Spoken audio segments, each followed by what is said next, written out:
어른들이 말하기를 부처님 가운데 토막이라 순하고 착하기가 말로 다 못할 지경이다. 뒷산에서 만날 수 있는 모든 짐승 중에 그가 가장 무해하다 했다. 다람쥐와 토끼, 개를 통틀어도 그랬다. 안악들이 말하기를 남편 삼기 싫은 남자라 아직까지도 제 어미를 공양하느라 장가에 엄두도 못 내는 사람이다.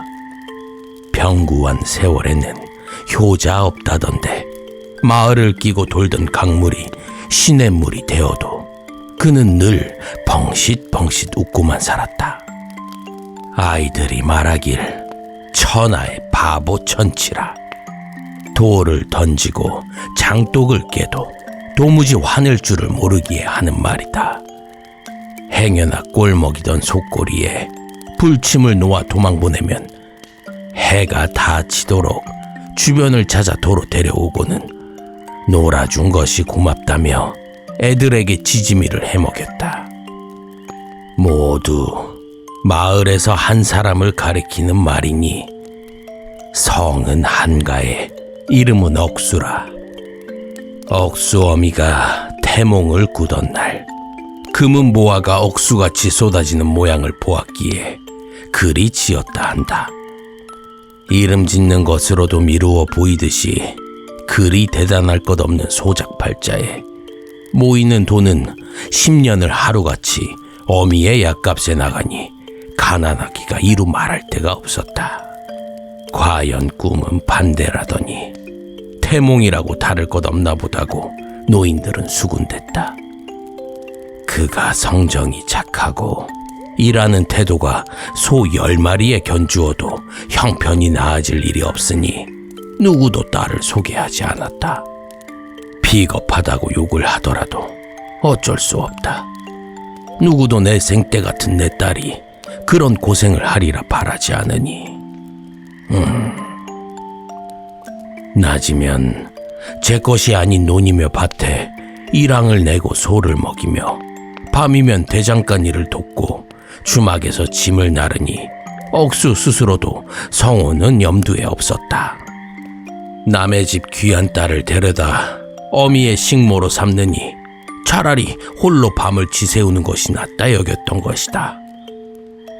그리하여 벌써 30을 넘기고도 노총각으로 늙으니 마을에서도 가엾게 여겨 종종 창거리며 주전부리를 날라다 주고는 했다.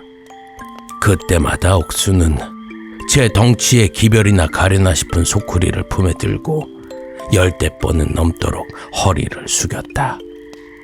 그러던 어느 날 하늘도 무심하시지 억수 어미의 건강이 더욱 나빠졌다. 그간 나가던 약값이야 말로도 못해서 억수가 약을 사러 다니던 의원이 기와집을 3채는 올렸는데 한 10년 세월을 해먹인 보약도 노한에는 별수가 없었던 것이다. 억수는 몹시 슬펐다. 당장 하루에도 서너 가지의 일을 하고 그 사그로 병구안을 하던 차인데다 더 이상 일을 늘리자니 근자에는 소학철도 끝나 일거리가 없던 것이다.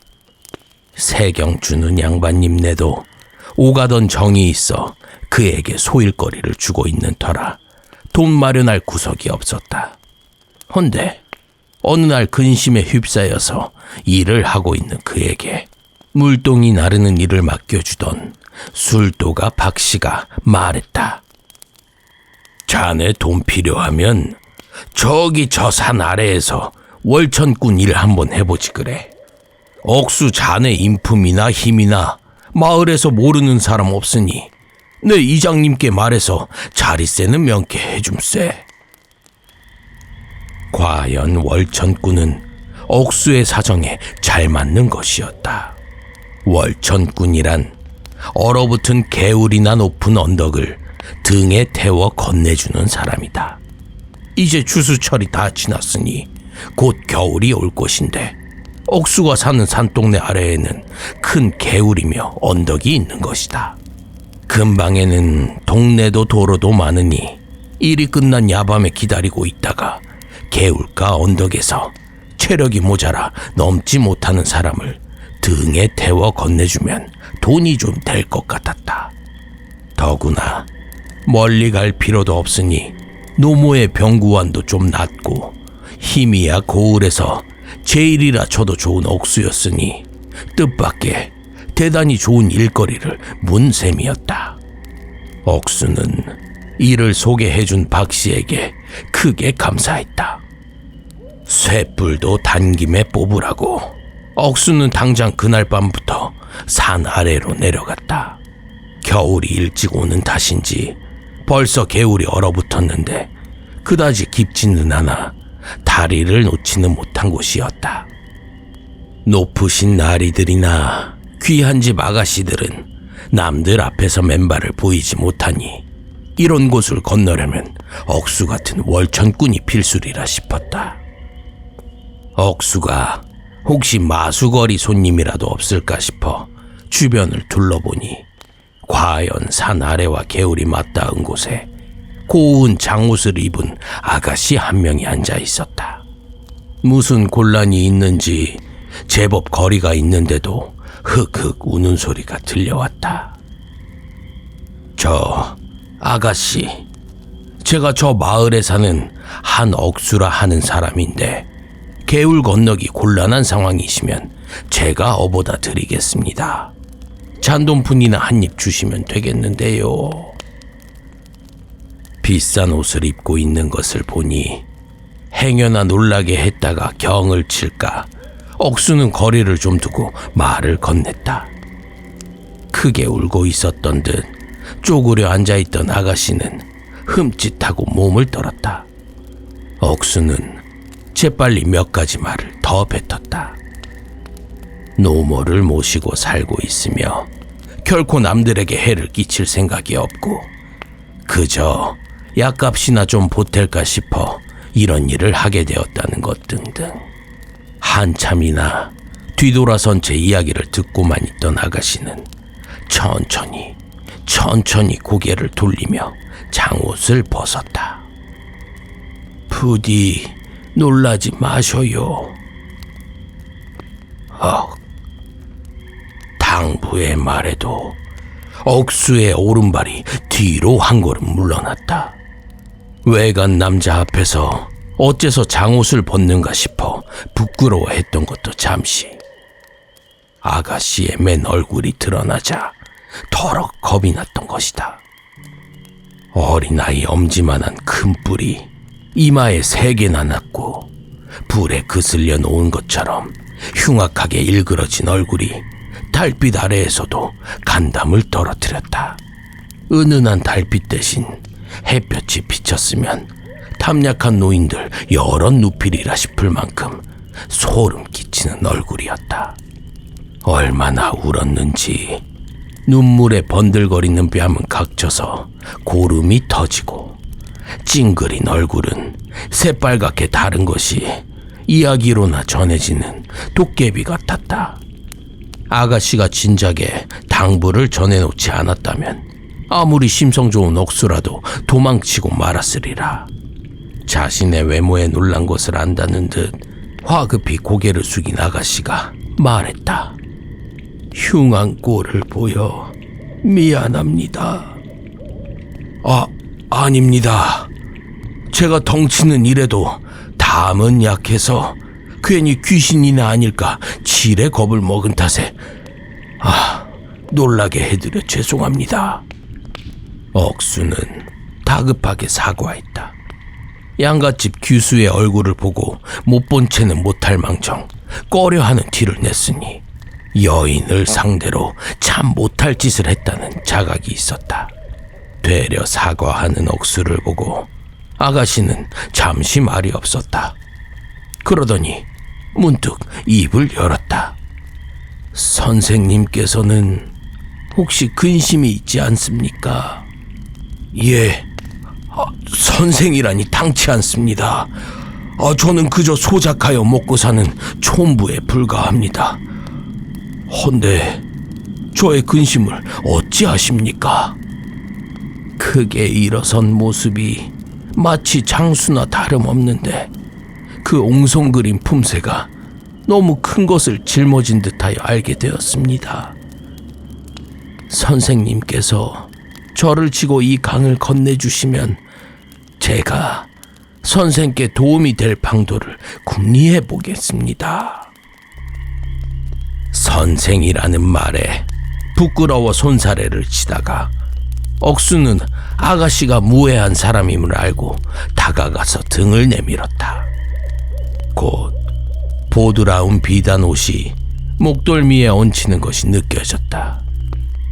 하지만 이게 무슨 조화인지 억수가 그녀를 치고 일어서려 하자 마치 나무로 빚은 조각상을 친 것처럼 다리가 무거웠다. 혹시 자기가 도깨비에게 속아 장승을 짊어지고 있는 것이 아닌가 할 정도였다. 발밑을 잘 골라 한 걸음씩 나아가면서도 엷은 강물 바닥의 돌이 버기어지고 부서지는 것이 보통 무게가 아니었다. 강물을 반쯤 건넜을 때 등 뒤에서 목소리가 들려왔다. 선생님께서는 혹시 모시고 계신 노모의 병환으로 우려가 크신지요? 아가씨께서는 참 지혜가 깊으십니다. 어찌 그걸 아셨습니까? 이야기하시는 모습 가운데 유일하게 자당의 이야기를 하실 때 미간이 좁았기에 짐작했습니다. 그분의 증세가 어떠합니까?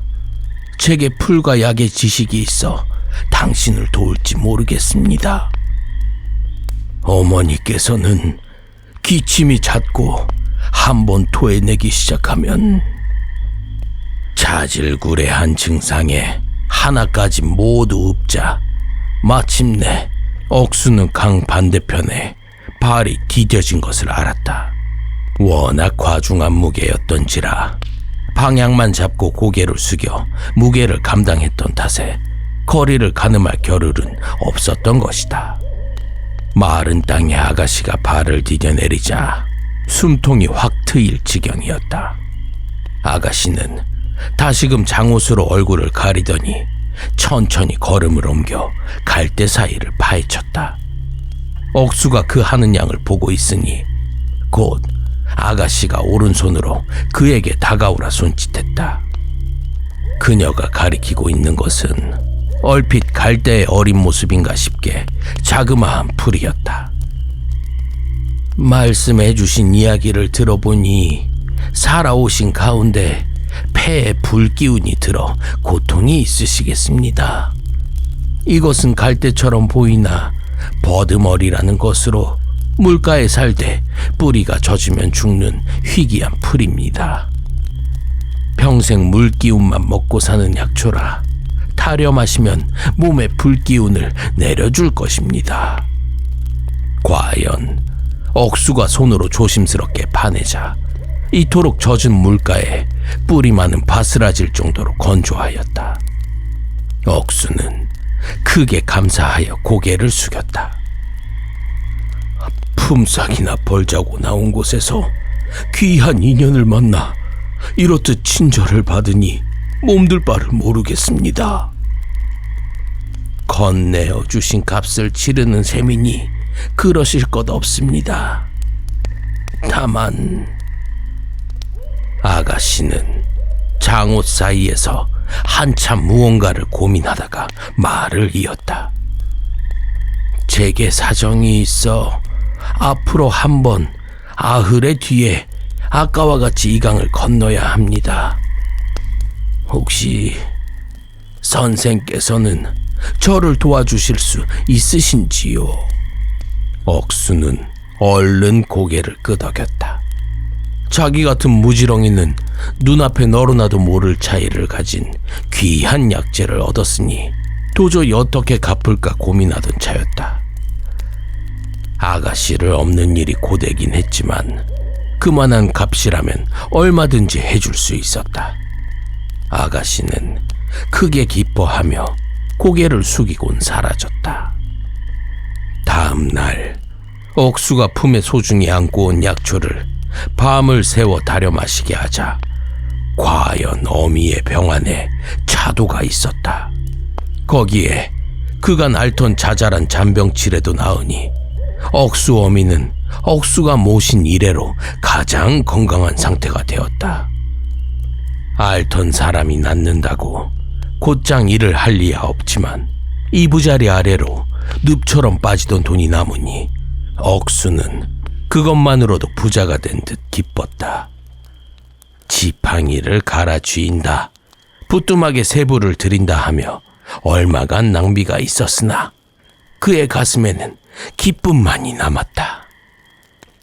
시간이 지나 억수는 아가씨와 약주한 아흐레가 지나자 또다시 산 아래로 발걸음을 옮겼다. 이번에는 지난번과 달리 울고 있지 않는 아가씨가 눈에 띄었다. 헌데 기이하게도 지난번과 달리 아가씨의 얼굴이 조금 더 흉악하게 바뀌어 있었다. 툭 튀어나온 이빨이 윗입술을 가르고 그 사이로 침은 질질. 긁었는지 긁혔는지 핏물이 배긴 옷깃과 소매며 푸석푸석한 머리칼까지. 정말 도깨빈 악기라고 해도 믿을 지경이었다. 그나마 지난 만남에 어지간히 익숙해지길 다행이지, 아니었다면 억수조차 경계했을 법한 모양새였다. 아가씨, 기별하신 대로 찾아왔습니다. 지난번에 약초를 구해주신 덕분에 저희 어머니의 목숨을 구했으니 이 은혜를 어찌 갚을까 모르겠습니다. 그 말을 하는 억수를 그저 바라만 보고 있던 아가씨가 입을 열었다. 공께서는 내게 정말로 은혜를 갚고 싶습니까? 물론이지요, 아씨. 제가 할 수 있는 거라면 뭐든지요. 그럼 나와 혼인을 해주실 수 있겠습니까? 그 말에 놀란 억수가 고개를 들자 아가씨가 사정을 설명했다. 지난번 공께 설명한 약초의 비방은 우리 가문에서도 함부로 밖에 내지 않는 비전입니다. 이 고을과 나라의 누구를 데려와도 쉽게 치료할 수 있는 것이 아니지요. 하지만 저는 아녀자된 몸으로 가문의 비수를 밖에 내었으니 이제 돌아가거든 그 이후로 가문과 연이 끊길 몸입니다. 다만 한 가지 방법이 바로 혼인입니다. 나와 혼약을 맺은 낭군의 어미를 구하기 위해 그러한 일을 했다고 하면 그 죄는 사하여질 것입니다.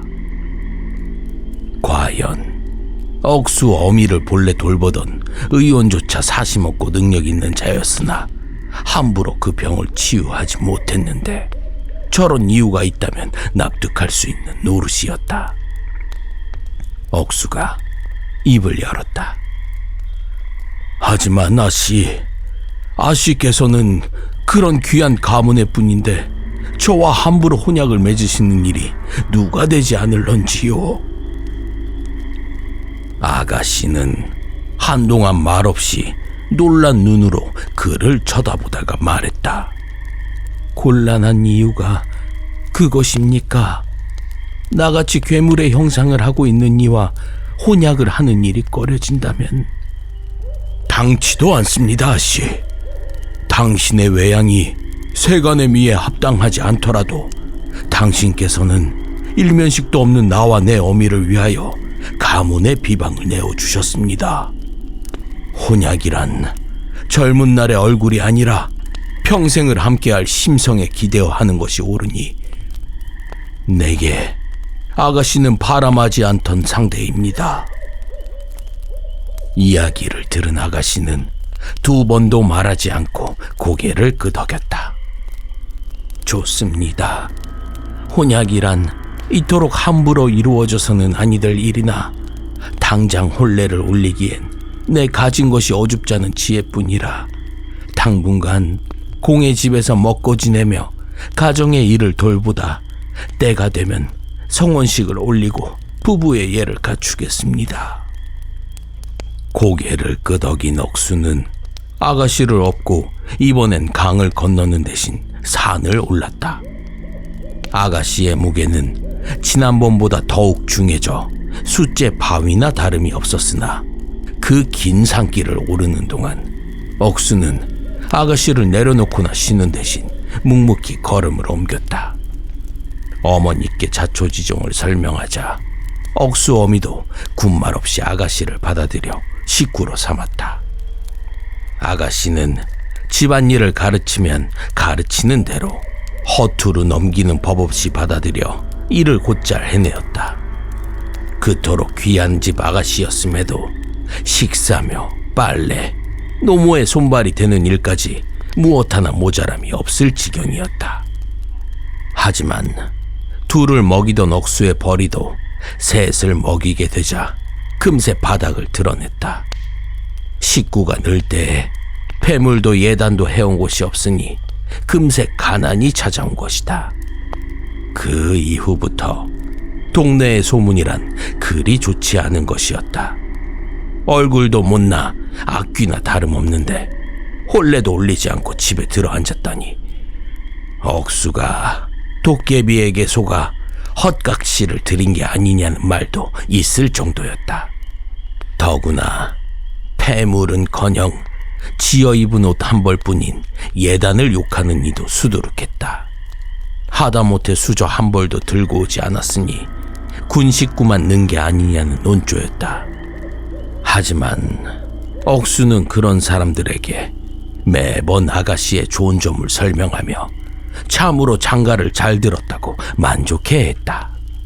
자기한테 하는 장난이며 속꼬리에 불침을 놓든 바지를 벗기든 까딱도 않던 사람이 각시흉을 보면 성내는 신용까지 했으니 사람들이 더 당황할 지경이었다. 실제로도 억수와 아가씨의 정분이 깊었으며 서로 공경하는 모습이 여느 부부와 다르지 않았다. 억수의 집은 하루가 다르게 나아졌다. 어미의 병이 나아 가족의 일을 돌보고 아가씨는 집안일을 맡아 하고 억수가 일을 하니 억수와 억수 어미가 앓으며 살 때와는 상전벽해의 차이가 있었다. 억수는 도로 가난해졌으나 행복했다.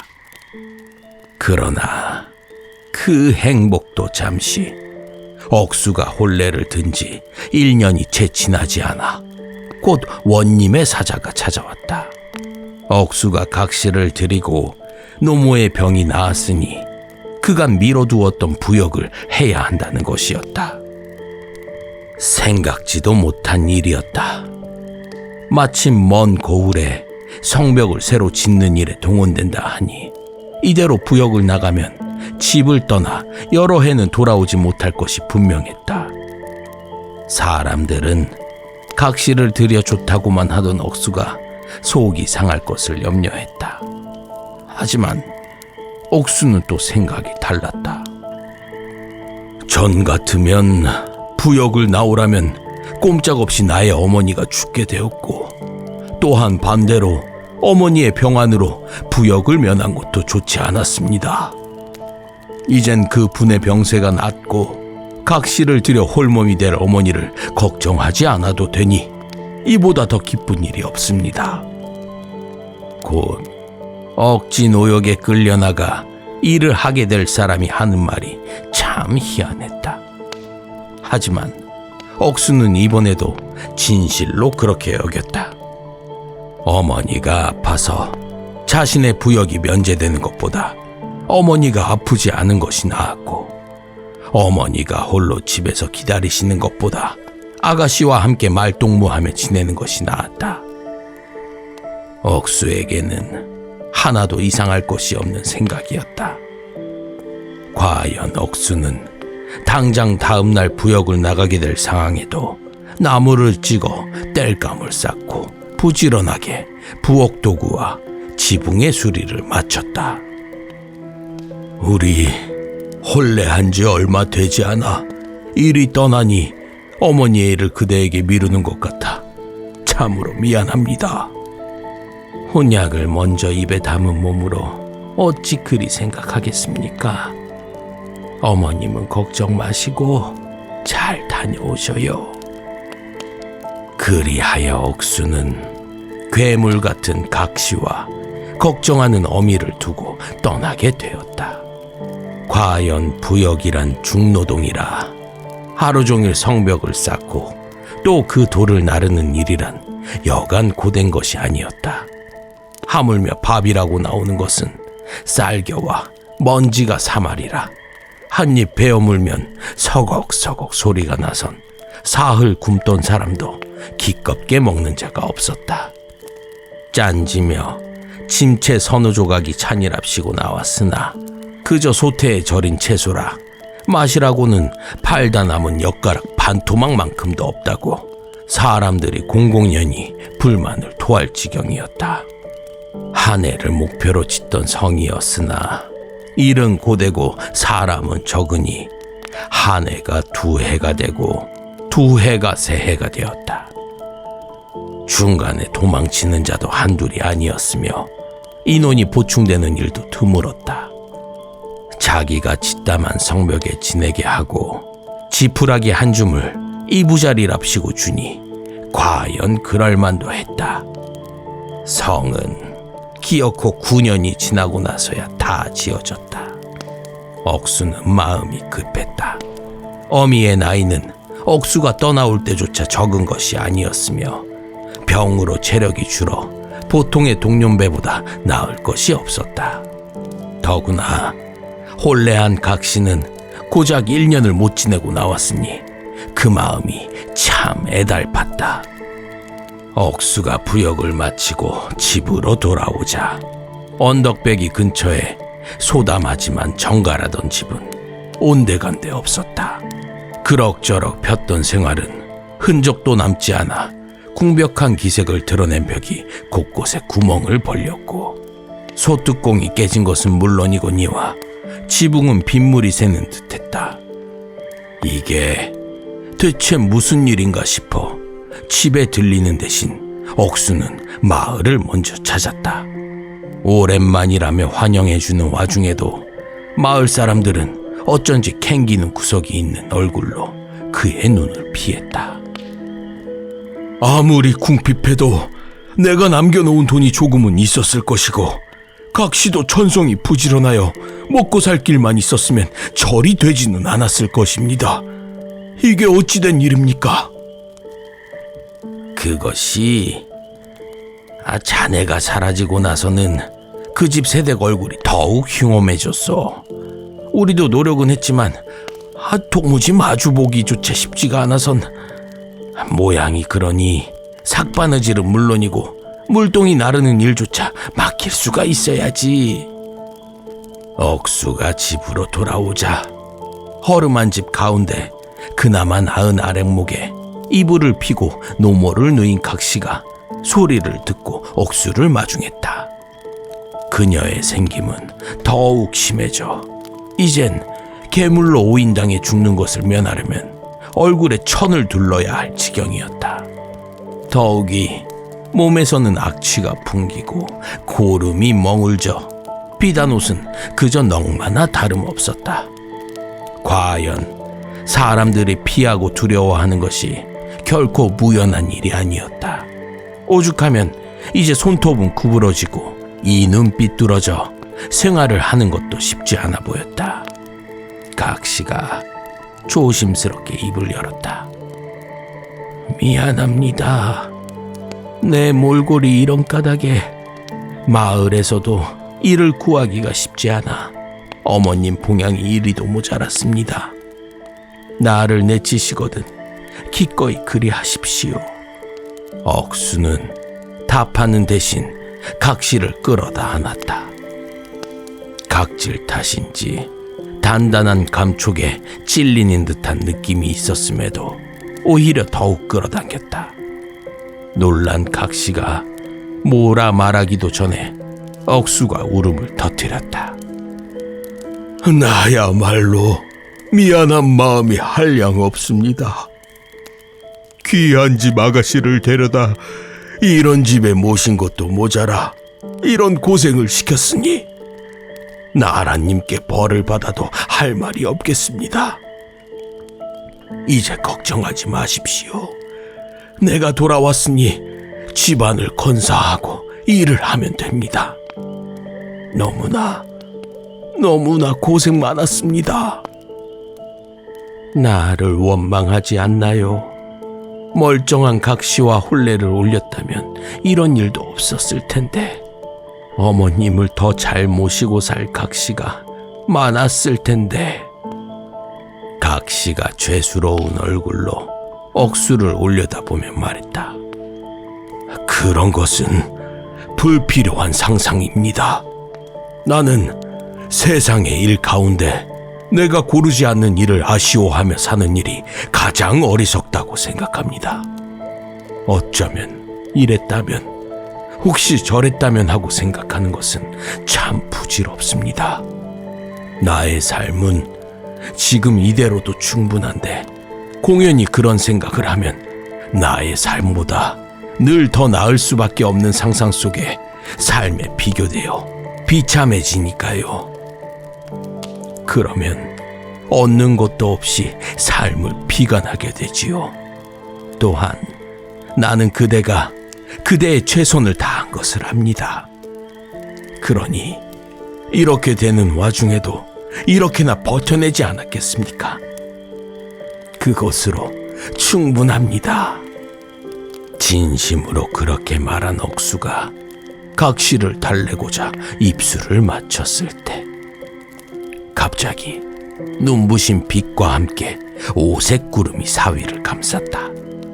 그와 동시에 부역의 9회 동안 억수의 몸을 붙들고 있던 피로와 고통이 씻은 듯이 사라졌다. 억수가 고개를 내리자 품에 안겨있던 괴물 같은 각시는 어느샌가 사라지고 난초와 같이 어여쁜 안악이 품에 안겨 있었다. 놀란 억수가 뒤로 물러나자 안악은 예를 다하여 억수에게 절했다. 억수가 물었다. 그대는 누구입니까? 꽃 같은 얼굴을 든 안악이 천녀처럼 아름답게 웃으며 답했다. 나는 서천서역에서 꽃과 풀을 다스리는 초목신의 막내똥이 딸입니다. 태어나 자라기를 금산의 옥초 자라듯 하고 타고나기를 어여쁜지라 서역에서도 비견할 자가 없었지요. 하지만 그것이 나의 오만을 키웠습니다. 나는 나의 미모와 태생을 남들보다 100배는 더 귀하게 여겨 남들을 깔아보고 나와 타인을 비교해 비웃고는 했습니다. 더구나 혼담이 들어오기를 서천서역의 장수라 나라 제일의 공자라 하는 사람이 들어와도 만족할 줄을 모르고 거절했지요. 당시에 내게는 아무리 대단한 자들이라도 나에게 비하자면 모자람이 있다 여겼기 때문입니다. 그러나 그런 나를 보고 아비께서 노하여 나를 서천서역에서 내쫓으며 말하기를 네가 그리도 잘났으니 너와 맞는 배필을 직접 찾아라. 다만 너는 너의 미모와 가문의 이름을 쓰지 말거라. 타고난 곳을 제외하면 너에게 대체 무엇이 남느냐? 네가 바른 자리에 시집에 들기 전까지 너의 외모는 나날이 더 흉악해질 것이며 너는 무엇 하나 가진 것 없이 떠돌리라고 하셨습니다. 그러자 나의 얼굴이 시들어 흉물처럼 쪼그라들고 피부는 각져 피를 흘리며 도깨비처럼 뿔이 솟았습니다. 나는 나의 배필을 찾기 위해 부단히도 노력했습니다. 하지만 그 노력은 무색했습니다.